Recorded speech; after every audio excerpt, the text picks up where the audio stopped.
How many times have you let a single sentence ruin your day? A single provocation, a dirty look, a cruel criticism, and suddenly, it's as if all your peace has slipped through your fingers. It's cruel to realize how easy it is to be knocked down by so little, and yet, it happens. More than you'd like to admit. I know, and perhaps you've also wondered, why is it so easy for others to shake me? Why do these little barbs seem to hit exactly my most fragile point? That's what we need to talk about today. Because as long as you continue to believe the problem lies outside of you, you'll remain a puppet of wounds you yourself hide. The enemy isn't out there. He already lives within you, and he has a name: shadow. Take a deep breath now, because this is one of those truths that hurts, but also liberates. What hurts you when someone provokes you already existed before the provocation. It's not the comment that breaks you. It's not the rudeness that robs you of your composure. It's the silent wound you've hidden from yourself that opens every time someone touches it. Carl Jung called it the shadow. Everything you reject within yourself. Everything you've pushed into a dark corner so you don't have to look at it. Fear of being useless. Fear of being rejected. Fear of being mediocre. It doesn't matter what you call it. The shadow carries every piece of you that you haven't accepted. And every time someone points it out, you feel like you're being laid bare before the world.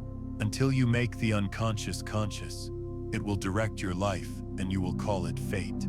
Jung said this because he knew, until you look at what's inside you, you'll spend your life believing that others have the power over you. But they don't. Not really. The pain you feel doesn't come from them. It comes from you. And that's why learning to face your own shadow is the way to never again let anyone steal your peace. I'll tell you a story to show you how this happens. Imagine a woman in a meeting. She'd worked nights on an important project, was proud of it, and finally had the chance to present it. Halfway through her explanation, a colleague interrupts her with a curt comment. "This has been done before. Can we move on?" Immediately, she feels her face burn. Her heart races, her chest tightens, and anger takes over. She wants to scream, wants to justify herself. But instead, she stops, just for a moment, and asks herself, why does this hurt so much? The answer has nothing to do with that man. It has to do with her, with that 7-year-old girl who was told by her teacher that her drawing wasn't good enough. With the shame she felt when she wasn't seen. That's where the real wound lies. Not in the meeting, not in her colleague, but within herself. And upon realizing this, the anger loses its power, because now she understands where it comes from. This is the power of knowing your shadow. You stop being a hostage, because you realize that no one outside can hurt what's already healed inside. When you accept your own wound, it stops bleeding every time someone touches it. And make no mistake, this isn't an easy lesson. Facing your shadow hurts. It takes courage to ask yourself, why do I react this way? Why does this throw me off balance? Why do these words bring me down? But the reward is enormous, because this is how you stop living as someone who merely reacts to the world and start living as someone who chooses how they want to be. I'll tell you something that perhaps no one has ever told you in so many words. True calm is not the absence of problems. True calm is the presence of awareness. It's knowing that you have within you a serenity that no one can steal, no matter how hard they try. Jung said, "I am not what happened to me. I am what I choose to become." And every time you look inside and face what scares you, you choose to be someone no one can shake. So, tell me, what's the wound that still makes you explode? What's the fear you still hide behind that mask of strength? Close your eyes now and listen. It's there, whispering. It's time to give it a name, to look at it with compassion, because only then will you discover that what destroys you today can become your greatest strength. And that's why I'm here, to remind you, you already have within you everything you need to be free. No one else can write your story but you. Never forget that again. You know that moment when your blood boils, and races. your breath becomes shallow, and everything inside you wants to react, want to retaliate, scream, prove you're right. It's in that brief moment that your freedom resides. What you do in that space between being hurt and reacting determines whether you are your own master or just a puppet of your wounds. And almost no one teaches us this, because it's easier to blame others than to learn to look within. But today I want to show you there is a way to stop time in that moment and choose who you want to be, instead of just letting yourself be carried away. The world won't stop provoking you. People will continue to be harsh, unfair, and selfish, but you can learn not to let them get to you, because reacting impulsively is ceding control. It's giving someone else the power to write your story. Only those who learn to master their own inner space are able to remain whole when everything around them seems to be falling apart. Jung reminded us, no one becomes enlightened by imagining figures of light, but by making darkness conscious. Your darkness reveals itself precisely in the moments when you feel anger, fear, or shame, and react without thinking. I've seen people lose friendships, relationships, and precious opportunities because they didn't know how to breathe before responding. I've seen families tear themselves apart because no one knew how to take a step back and ask, what do I really want to be now? When you don't stop to reflect, you don't choose. You just repeat the old patterns of your shadow like a broken record. But when you breathe and give yourself 3 seconds to feel, you make room for something new, for a conscious choice. Let me tell you about a boy named Joel. He worked hard as a designer and always dreamed of making a living from his art. One day, during dinner with a childhood friend, he heard him say, "When are you going to get a real job?" Joel felt a lump in his throat. His face burned. He wanted to explode, scream, prove he was braver than all those who hide behind empty positions. But by some miracle, perhaps from exhaustion, perhaps from hope, he took a deep breath. He let the silence speak first, and in the midst of that silence, he realized he didn't need to prove anything to anyone. What his friend said spoke more about his own fear than about Joel. Then Joel smiled, simply replied, "I already have a real job, and it makes me happy." That night he slept peacefully, and for the first time he felt like his own master. This is the magic of the space between impulse and choice. It's not easy to find, but it's always there. You just need to learn to breathe within it. When someone provokes you, close your eyes. If possible, count to 3.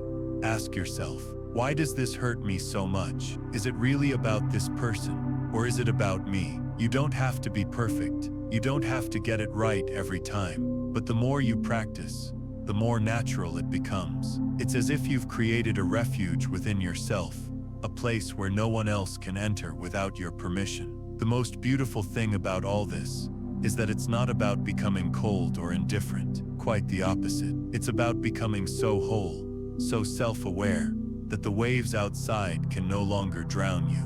You can feel anger, yes. You can feel sadness, of course, but you don't have to drown in them. You can choose how you want to act, who you want to be, and each time you do, you become stronger. Breathe now. Feel the air enter. Feel the space that exists between one thought and the next. This is where you live. This is where your freedom resides. Don't let anyone tear you away from it. You deserve to own your own silence, your own peace. And if you want to continue learning how to find this space, to master this moment, I invite you to stick around. Just sign up and follow this journey with me. With each reflection, each story, we'll discover together how to be less and less reactive and more whole. Because in the end, as Jung said, what we do not face within ourselves we will find as destiny. Today you have already started to face it. You may have noticed, even when you can take a deep breath, count to 3, and not react impulsively, there are still days when you feel exhausted, as if carrying a huge burden of demands, expectations, and pressures. Sometimes you even manage to remain unfazed by a nasty comment, but you still feel as if everyone has free access to your energy. And this is where many people stumble, because it's not enough to simply find the space between stimulus and reaction. You also need to learn to protect that space. And this is only possible when you understand the importance of boundaries. Carl Jung said, "The privilege of a lifetime is to become who you really are, And to do that, you need to start saying no. Because as painful as it may seem, every time you say yes to something that disturbs your peace, you're saying no to yourself.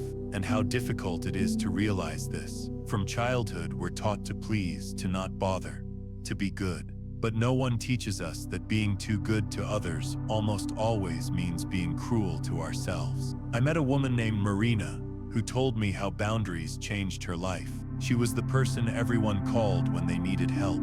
Friends, colleagues, family, at any time of the day or night. If someone needed help moving, Marina was there. If they needed advice at 2 in the morning, she was the one to answer. Until one day she woke up exhausted, crying alone in the bathroom. She realized she lived more for others than for herself. And even worse, even though she did everything for everyone, she didn't feel truly loved. Because deep down, no one respected who she was. They just took advantage of what she gave. So Marina did something most of us dread.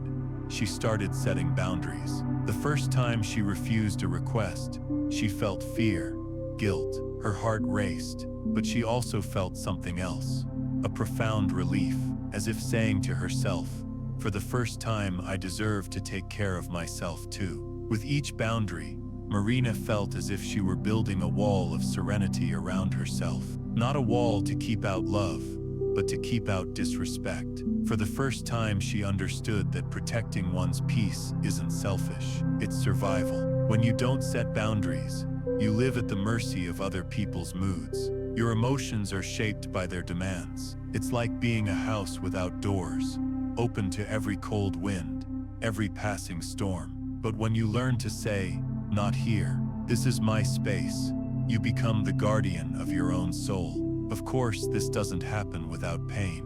At first, others may find it strange. They may even call you selfish and ungrateful. But don't mistake their reaction for the truth. Their discomfort is because you're now choosing yourself. And choosing yourself doesn't please everyone, but you please yourself, and that's enough.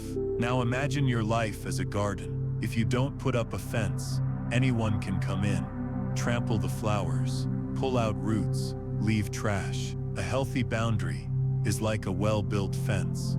It doesn't block the sun from entering, nor the rain that nourishes the plants, but it does prevent careless feet from destroying everything. It's the same with your peace. You don't need to close yourself off to love, to connection, but you do need to learn to close the door to invasion, to disrespect. Jung taught us that to be whole, we need to differentiate who we are from what others project onto us. This is individuation, understanding that you are not responsible for meeting others' needs at your own expense. You are not here to meet everyone's expectations. You are here to be you. And I know it can be hard at first to look at someone you love and say, "I can't right now." It can be painful to feel like you've let someone down.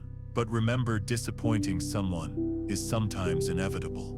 What you can't do is keep disappointing yourself to keep others comfortable. Breathe.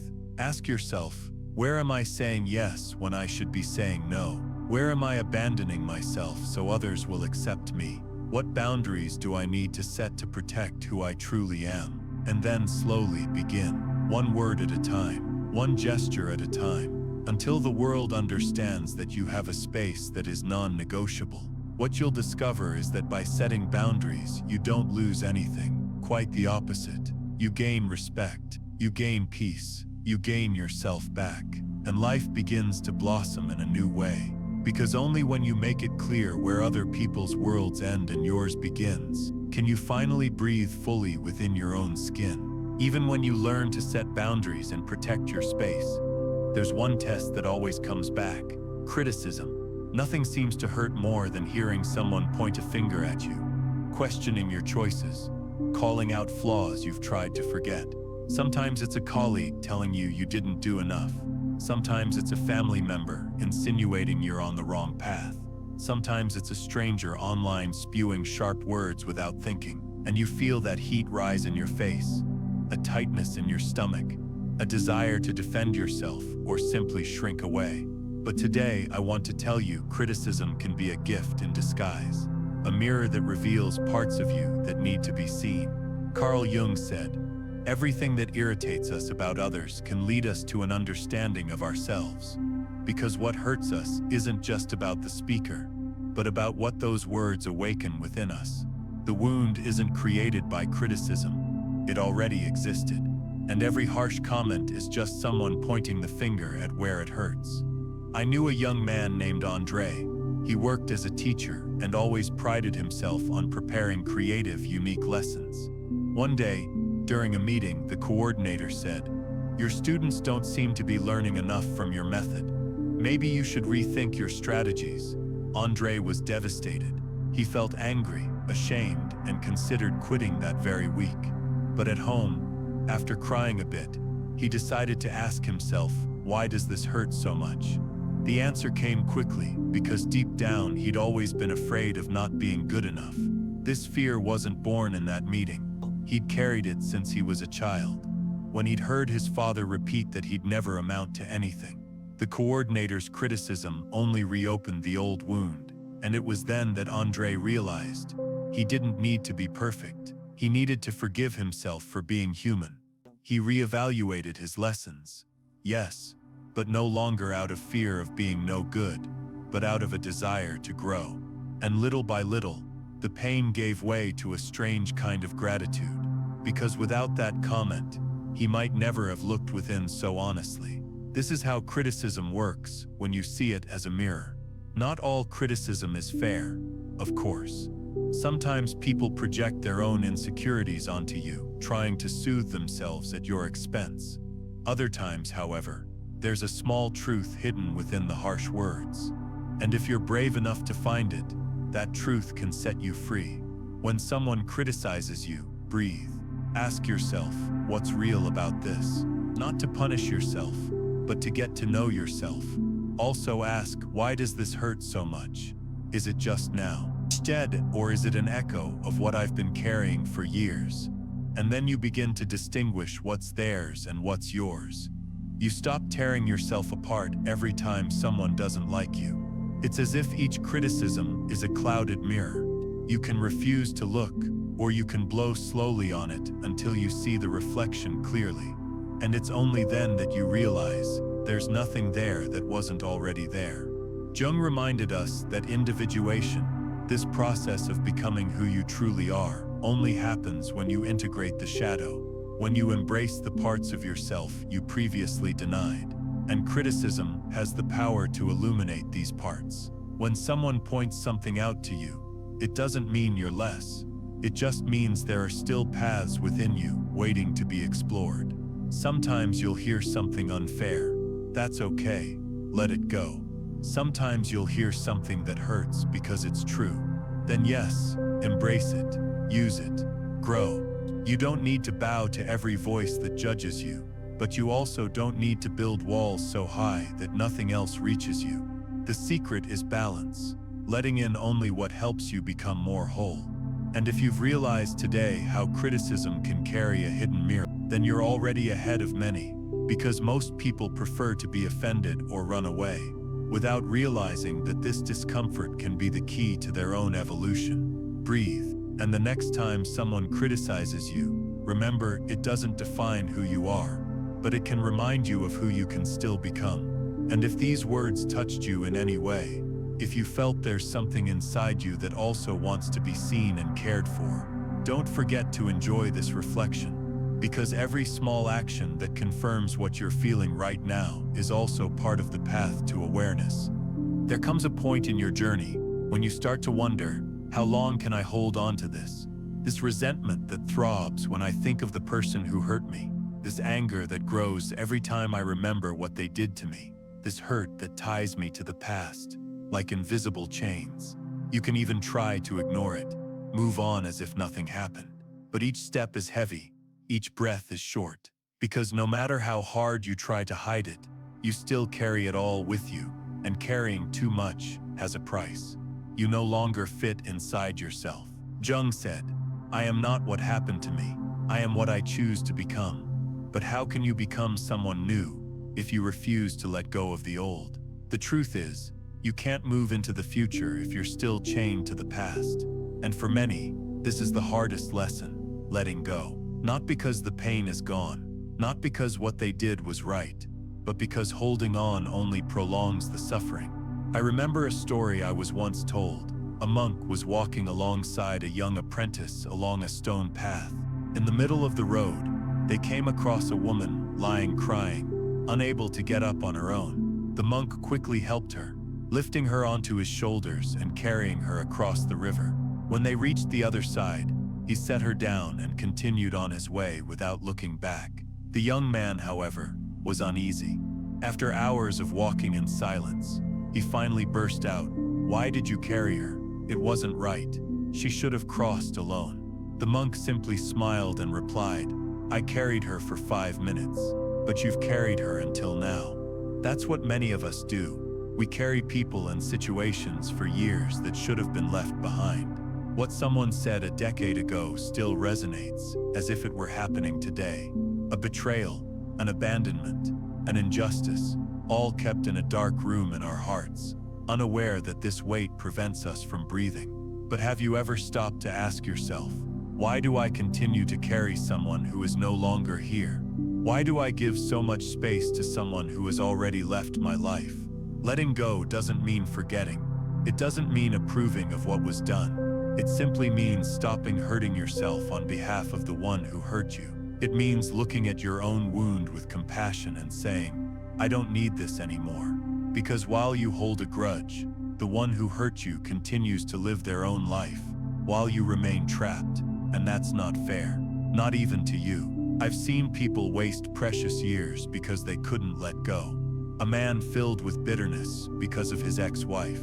A daughter who spent her life trying to punish her mother for being unloving. A boy who never trusted anyone again because a friend betrayed him. They all had something in common. They confused justice with resentment, as if not forgiving was a way to make the other person pay. But the truth is, the only person paying is you. The other person may no longer remember. They may not even know that they still hurt you, but you know, you feel it. And until you let go, you'll remain trapped. That's why healing begins the moment you decide you're no longer going to punish yourself for what someone else did. You don't control what happened. You don't control how others feel, but you can choose what you do with it. You can choose whether to continue harboring the pain or to transform it into learning. Jung taught us that everything we deny within ourselves remains alive in the unconscious, guiding our choices. Resentment is just that. A part of us that still hopes for something that will never happen. It hopes for an apology, hopes for the other person to change, hopes for history to be rewritten. But none of this is in your hands. What is in your hands is the now, and the now is the only place where peace can exist. So breathe. Close your eyes and ask yourself, what do I still carry? Who do I still carry? You'll be surprised by the answers. And when you're afraid to let go, remember, you're not letting go of who you are. You're letting go of who you needed to be to survive that pain. You don't need it anymore. You're not that same person anymore. Letting go is an act of courage. It's giving up the right to be right to gain the right to be at peace. It's choosing lightness over reason, and you deserve it. Because life is too short to keep living in the past. The future awaits you, and it is light. When you finally let go of what no longer makes sense to carry, a strange feeling fills your chest. It's not euphoria, not exactly joy. It's something softer, almost shy, but deeply transformative. It's a relief, and little by little, as the dust of resentment settles and the anger dissipates, you begin to notice something that was previously invisible. Amidst everything that hurt you, amidst everything that seemed unfair, there were still good things, small things, things for which you, perhaps for the first time in a long time, feel a desire to be grateful. And that's precisely where gratitude begins to emerge, in the silence after the storm. Carl Jung said, enlightenment is not achieved by imagining figures of light, but by making darkness conscious. The same goes for gratitude. It doesn't arise when everything is fine. It doesn't bloom in perfect, flawless fields. It emerges precisely when you face your own darkness, understand the pain you've experienced, and despite it, see that there's still something worthy of being loved. Gratitude isn't denying what hurt, it's choosing to also see what sustained you. I remember a patient who came to me exhausted, after years of feeling like a victim of her own circumstances. She carried the hurt of her parents, a failed marriage, friends who had walked away at her worst moments. She told me, through tears, that all of this had turned her into a bitter person, incapable of trust. "They only see what I've lost," she said. But one day, as we talked, I asked, "And what haven't you lost?" She fell silent. She thought, "I haven't lost my will to start over," she said softly. "Nor my health, nor my daughter." And for the first time, she smiled. From that moment on, every time the sadness returned, she remembered, "I still have things no one could take from me."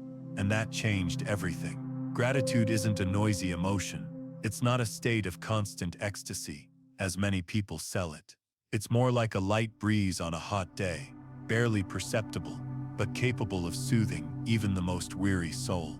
When you choose to be grateful for the little you have, for that friend who stayed even when others left, for the body that, despite its scars, still sustains you, for the hot coffee on a difficult morning, you create a refuge within yourself, and this refuge protects you from the violence of the world. It's not that the pain disappears completely. It still surfaces from time to time, but gratitude acts as a counterweight, like an anchor. It keeps you from being swept away by the waves of resentment, because every time you remember the good that still exists, you come back to yourself, and this coming back to yourself is what keeps you whole.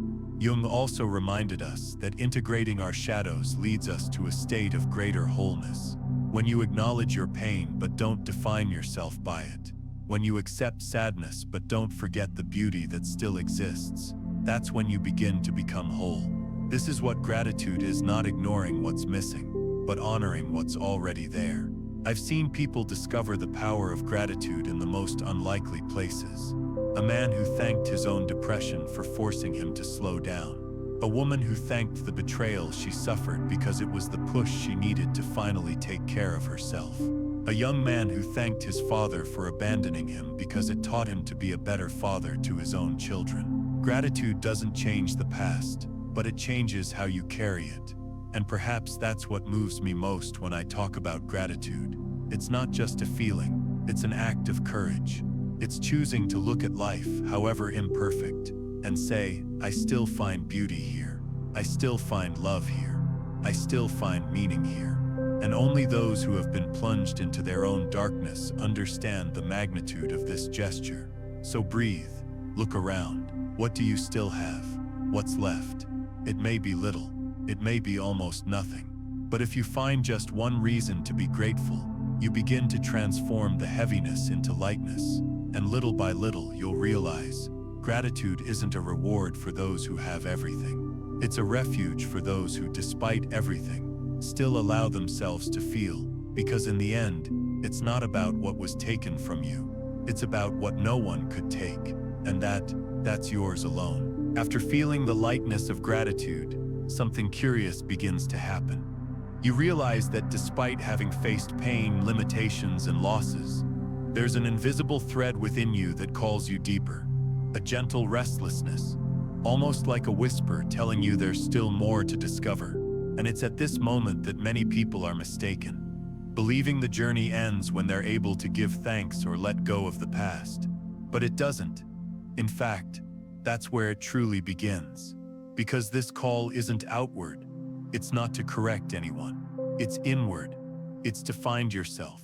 Carl Jung called this individuation, the process by which you stop being just a reflection of the world and become who you truly are. Not the mask you wear to please others, not the wounds others have left on you, but you, your truest self, the one you sometimes forget to listen to. So when gratitude begins to open up space in your chest, you notice old questions returning. Who am I beyond the roles I play? Who am I beyond the labels I've been given? Who am I without anger, guilt, or fear? And that's where the journey deepens. Because facing these questions requires courage. It requires silence. And it requires a kind of honesty most people shy away from. I remember a woman named Helena who once said to me, "I've already forgiven those who needed forgiving. I've already let go of what needed to be let go. I'm already grateful for what I have every day. But why do I still feel empty?" She didn't understand that the emptiness wasn't a problem. It was an invitation. Because before it could be filled externally, this emptiness needed to be honored internally. She needed to learn to sit with it, to listen to it. She needed to ask what it wanted to tell her. In the silence of her own emptiness, Helena began to realize that much of her life had been lived for others. Her choices were reactions to please her parents, to overcome criticism, to prove something to those who abandoned her. But when all that fell apart, she was left with only herself. And it was only then that she began to discover things she had never heard about herself. A passion for painting, a long-held desire to travel alone, a yearning to live at a different pace. It was as if, beneath the layers of expectations, there had always been an essence she had never dared reveal. And you, have you listened to your own essence? Have you allowed yourself to ask yourself who you truly are? Not what they expect of you, not what they want you to be, but you. This is the invitation life extends to you. When you finally quiet your mind and make room in your heart, listen, because this voice doesn't shout, it only whispers. Jung said, "Those who look outside dream, those who look inside awaken," and waking up hurts, at first, because sometimes you realize you spent years dreaming other people's dreams, following paths that weren't yours. But nothing is more liberating than realizing there's still time to change. There's still time to choose yourself, to rewrite yourself, because no one can do it for you. Take a deep breath now and ask yourself, who am I? Maybe the answer won't come today. Maybe it won't even come tomorrow. But the question is a portal to an encounter you've postponed for too long. And when you finally begin to answer yourself, even if only slowly, everything takes on a new color. Relationships change. Boundaries strengthen. Peace is no longer something you need to constantly protect, because it starts to come from within. I know this path is lonely at times. I know it can be scary to realize how much of yourself is still hidden. But it's also a beautiful path, because with each layer you peel off, with each truth you embrace, you become lighter, more whole, and more in control of yourself.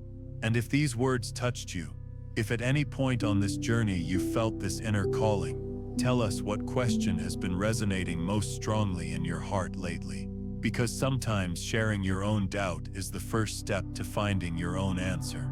And you're not alone in this. You never have been. When you begin to listen to yourself, even slowly, even between pauses and uncertainties, something inevitable happens. You begin to see parts of yourself that were always there, hidden in the darkness. See desires you stifled to fit into what was expected of you. See fears you disguised as strength. See hurts you transformed into silence. It's like shining a flashlight in an abandoned basement.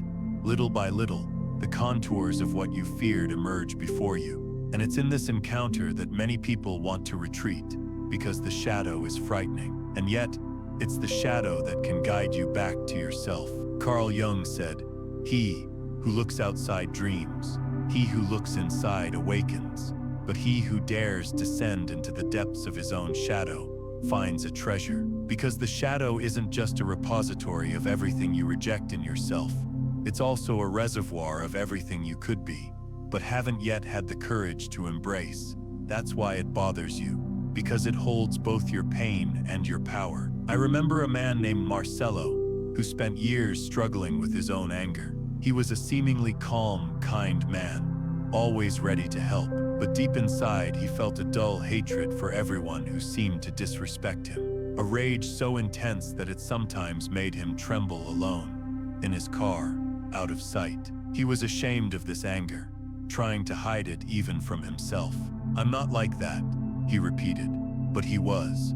Or rather, that anger was also a part of him. And only when Marcelo decided to stop fighting it, did he understand the message his shadow was trying to convey. Anger was the voice of his own stifled dignity. It was his soul's way of screaming at him to stop being so submissive, to learn to assert himself. When he accepted this, anger stopped controlling his hands and began to guide his choices. He didn't become less firm, he became more whole. The shadow will always beg to be seen.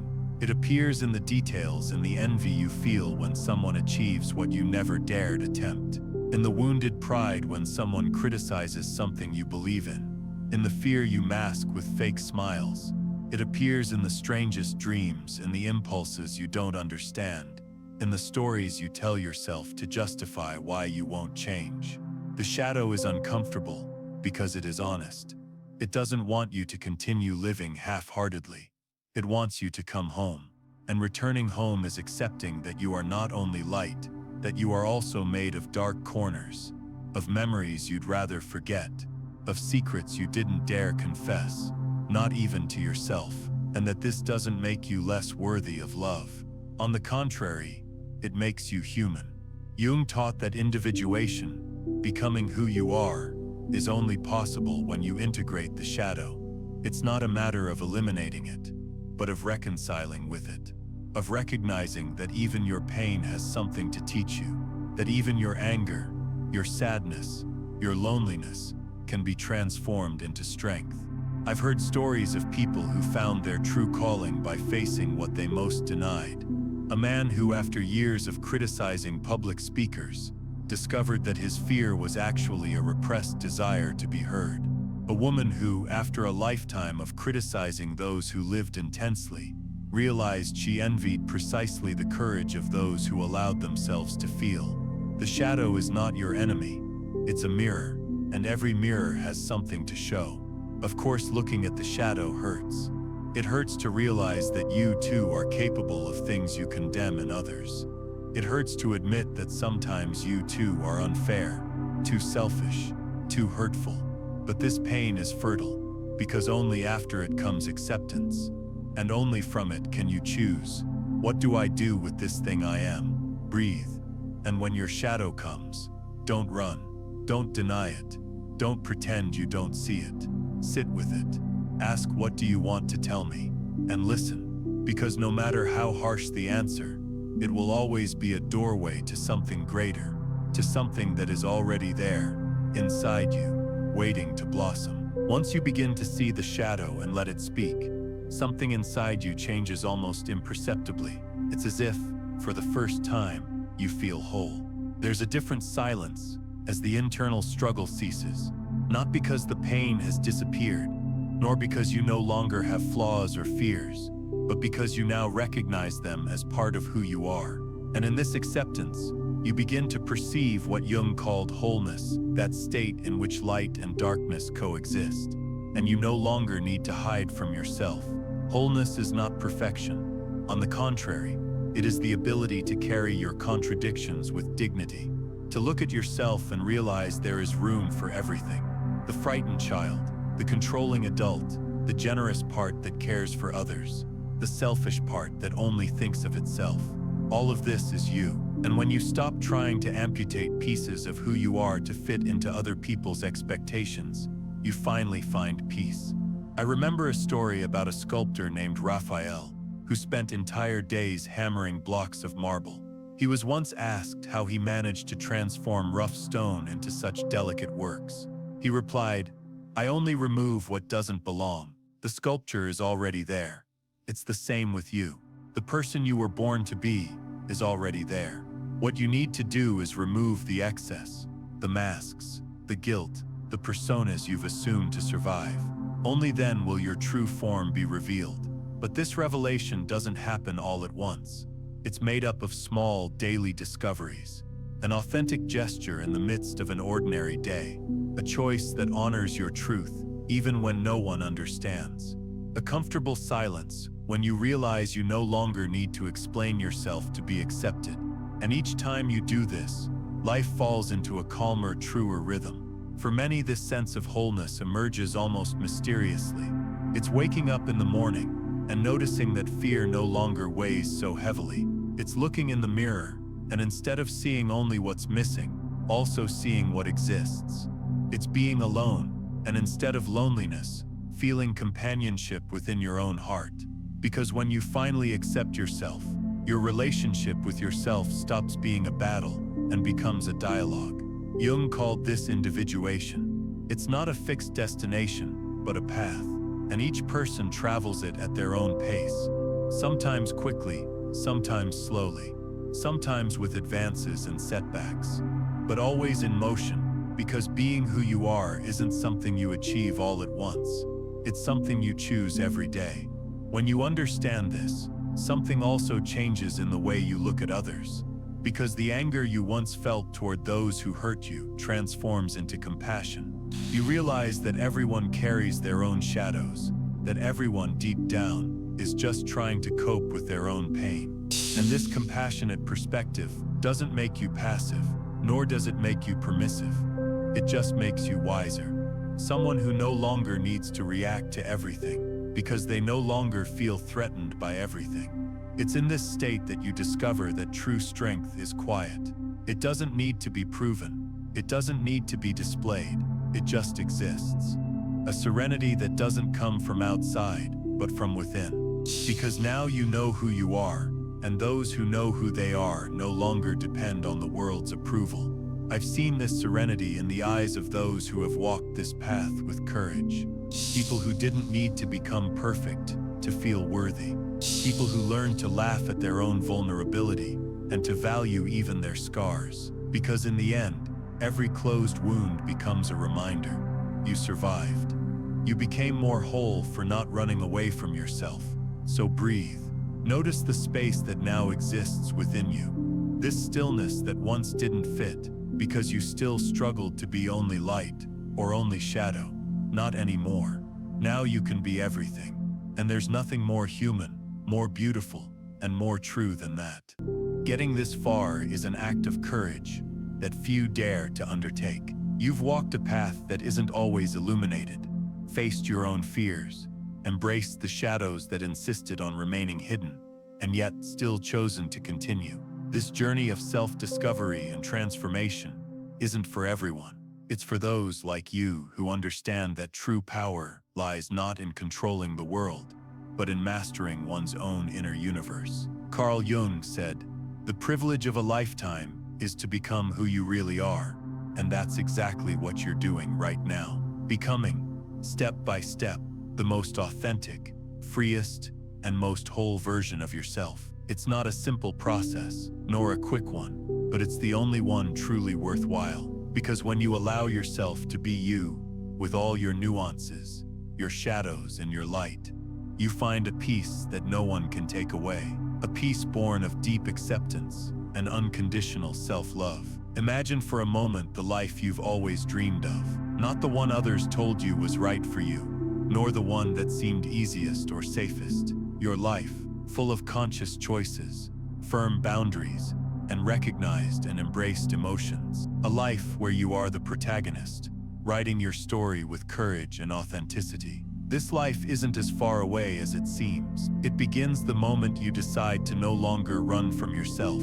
It's natural that after all this reflection, doubts, uncertainties, and even fears may arise. But remember, every step you've taken so far is a victory. Every moment you chose to look within, instead of running away, instead of reacting impulsively, is proof of your strength. And that strength is yours forever. Now I want you to know that you are not alone on this journey. This community, this journey we've begun together, is made up of people like you, searching, facing, growing. So if this content touched you, if it sheds some light on your path, I invite you to be part of this network of support and transformation. Subscribe to continue receiving these profound reflections that help you understand yourself and the world around you with greater clarity and serenity. Like so more people can access this message that can change lives, just as it's changing yours. And most importantly, share in the comments, what was the most important discovery you made about yourself throughout this journey?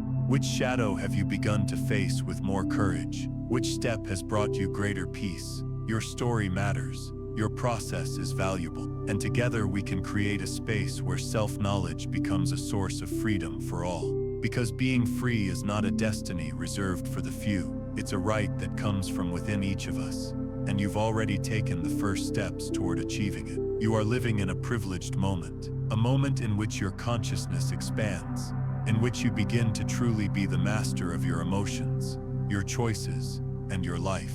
Feel this transformation pulsing within you. Embrace it with love and patience. And when someone tries to shake you, when the world seems too turbulent, remember you have a fortress within you that no one can invade. You have the power to decide who you are, to choose your response, to preserve your peace. This is the privilege of being you, unique, complex, human, complete. Thank you for trusting me to walk alongside you on this journey. The best is yet to come. Until next time, stay strong, stay true, stay free.